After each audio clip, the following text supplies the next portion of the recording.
the bounty hunters. Are you actively fucking with me? Emmanuel asks over the communication line, and Pukey just grins at him. I've been trying to avoid public announcements for a reason, and the lack of announcements has had an effect, Pukey replies. The local Earthani are lost, confused, and unsure of what to do. The entire species has just changed, and there are only one or two notes of what happened. They have no philosophical base to consider things on. They have apparently gained a divine figure that has been near silent and left them confused. Bah, Emmanuel says, mussing up his hair and antenna. That's what I want to avoid. People need to find their own answers. The nonsense that worked for me will get other people killed. My situation is almost entirely unique, and trying to emulate it too closely will end up with bodies in the street, dreams shattered, and possibly cities leveled. They don't have a massive political shit show they need to solve to keep them busy and growing more or less constantly, followed by a self-enlightenment and literal self-resurrection. Didn't you say you wanted to be emulated and not worshipped? By which I mean that I want people to find inspiration from my growing stronger rather than going out to try and conquer lost colonies while undergoing a spiritual enlightenment and fighting horrors beyond casual description. Emmanuel answers. I know, but the message got muddled, Pukey says, and it's going to be muddled again and all over again without end. Emmanuel states, probably, Pukey says, and he holds Emmanuel's gaze before the man sighs. Which means it's going to be more work. And it's not any reason not to do it. Emmanuel agrees before sighing. Is it really that bad? Pukey asks. The actual work itself is fine. It's just some work. But it's the sheer weight of expectations. The whole of the galaxy is looking towards me and expects some kind of divine answer, thinking the sun rises from the crack of my ass and sets in the palm of my hand. Hey! He looks away. I overwhelmed a world full of mentally deficient primitives who were mostly half dead from their own degenerative disorders and stupidity, and suddenly I'm at the peak of the hill and being stared at by the whole galaxy. Fuck that. Now you're being unfair to yourself.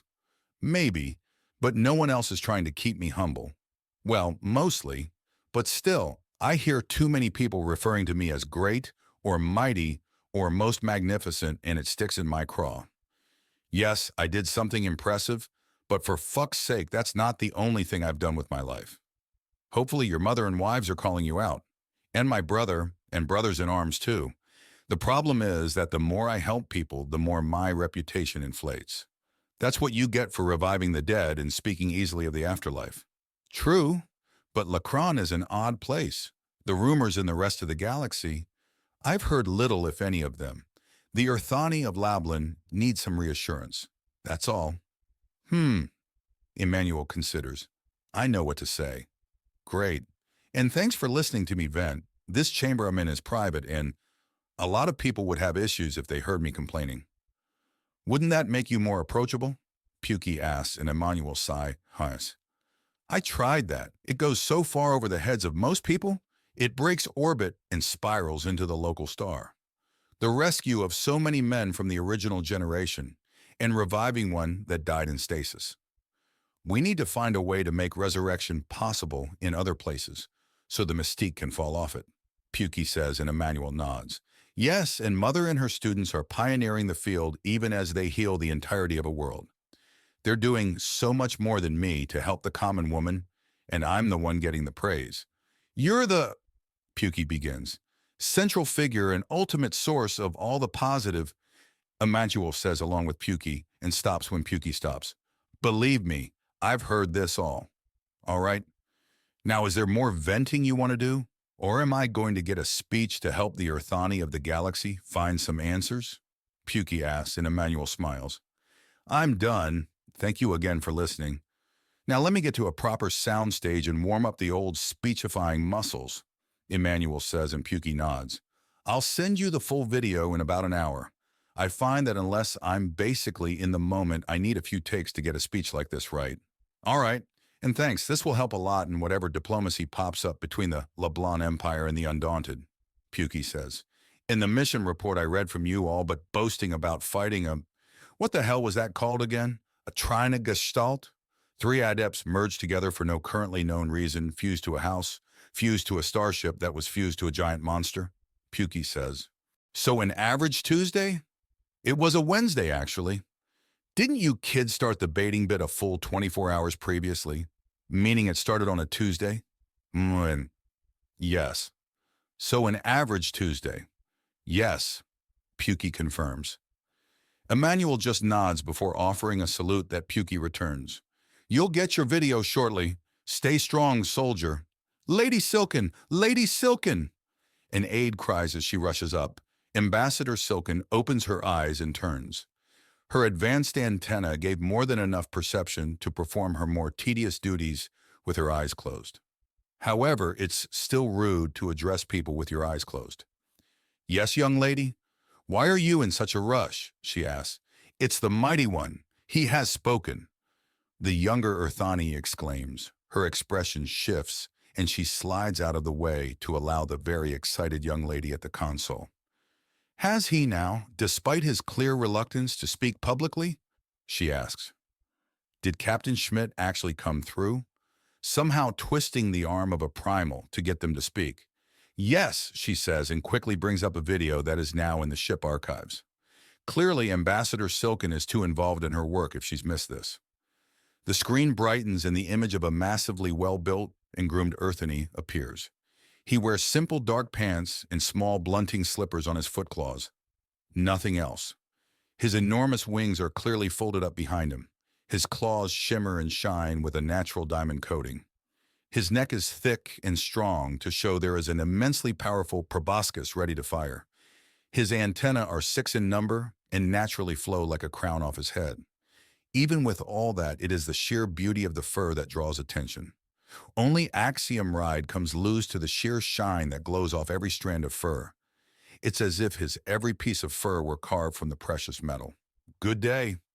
I send out this message to all Urthani of the galaxy, to all peoples of the galaxy, which is why I will be speaking in the practical but inelegant galactic trade and not within the elegant and poetic songs of trill speech. First, an apology. I have been caught up in the healing and uplifting of Lacron, coupled with the study of my own elevated nature and the care and concern for my family and friends. I have been unfortunately neglecting my duties to the galaxy at large, and for that I apologize. He places his left claws on his chest and offers a bow to the camera in contrition. Though my duties to my world, to my brothers in arms, and to my family are many, I am not excused from my duty to my people, the Urthani of the galaxy. However, this brings about a simple fact. I am but one man. No matter how capable a single being may be, they are still a singular being. Though it may be a more proper thing to do, I simply have neither time nor ability to speak to each Urthani of the galaxy in person. So to correct this failure on my part, I will teach to you all of one of the primary methods that aided in my ascension and survival upon this world. A way of being that first saved my life, then empowered me into the state I am today. Ambassador Silken sucks in a breath as the primal nods and smiles.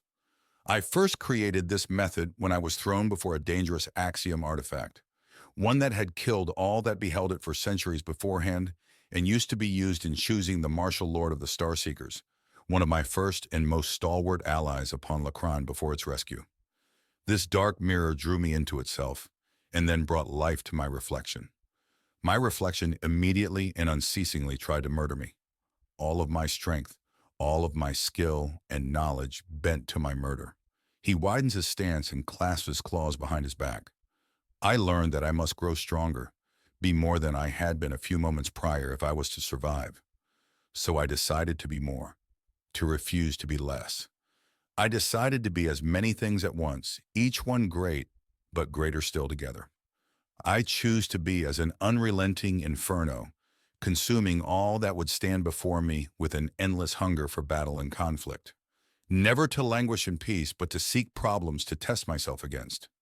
A creed of battle and war, I choose to be great tree, my roots always seeking more water and new places to grasp at the earth. My branches and leaves ever growing wide and tall to drink the light of the sun and nourish my great trunk. To must always seek new paths. Endurance and survival. I choose to be an endless mountain, reaching heights so grown that my enemies would choke to reach my peak, yet also depths so low that those who think they've found my base have barely even understood that I sit upon the base of the continental shelf, unyielding and impossibly vast. The primal has brought out his claws and is gesturing with them. I made myself a flawless gemstone. The universe will never cease testing and pressuring me. It will forever apply heat and seek to crush me. But like the carbon born to be diamonds, the weight of entire worlds will only serve to perfect me further.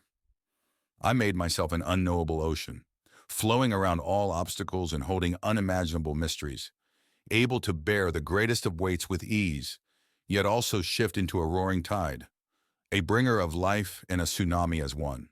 He finishes with a clenched fist. These mindsets, these private vows gave me the strength to survive against a whole world, and again returned when I found myself in a place beyond time and a time beyond places. Ignite your passions, seek out more from life, endure the petty slights without complaint, for they are petty indeed. Allow your trials and tests to strengthen you. Bear your burdens with grace and find new ways to thrive. Further options are opening to you, my people. Long have we been linguists, artisans, and peacemakers in the galaxy, but there is more to be and more to do. Go out and prove yourselves, if not for the sake of others, then for your own sake. There is a shining spark of greatness within you all if you would simply go ignite it. I wear mine upon every strand of fur, but it is also within each and every one of you. Show them all, but most of all, show yourself, prove it to yourself. If you wish to reach out to greatness, then do not do it for me, but for yourself, for your home and people, for your family and friends, for all that have come before to bring you to life, and all that will come after whom you will bring to life. We are each and every one of us part of a greater whole, and it is the duty of each and every one of us to make that greater whole greater still. Ambassador Silken has to remind herself to breathe at this point. My own personal method, which I have shared with you today, may or may not be the best method for you to achieve your own greatness. But that's fine. We are all different people. Whether the great change I underwent and then caused in everyone else changed you little. Put a great hunger in your gut, reinforced your claws, doubled your wings, trebled your antenna, or gave you a spear hidden right behind your lips. He explains, demonstrating each of the many changes, gesturing to the whole for the little change and patting his stomach to demonstrate the more aggressive earthany, showing off his claws, flaring his wings, brushing back his antenna, and sticking out his immense proboscis. We are all earthani, and if we have something to prove to the galaxy, then prove it to them. In the end, your species, your age, your titles, wealth, and skills, none of them can touch one deep intrinsic truth. You all have worth. You are all of value, and you all have great potential within. Find it, nurture it, grow it. I know you can do it. He then smiles and offers a bow. Perhaps this was what you needed to hear. Perhaps it was not. Either way, that is all I have to say for now. I have my duties to attend to once again. Fare thee well, and may your trials lead to triumph. For a dude that doesn't want to be worshipped as a god, he is the master of the mixed message. Slytherin remarks, and his dad inhales half his drink and chokes a bit before getting some proper air into his lungs again. No kiddin' worked those speechifying muscles a little too well. Pukey remarks after Mr. T thumps him on the back a few times.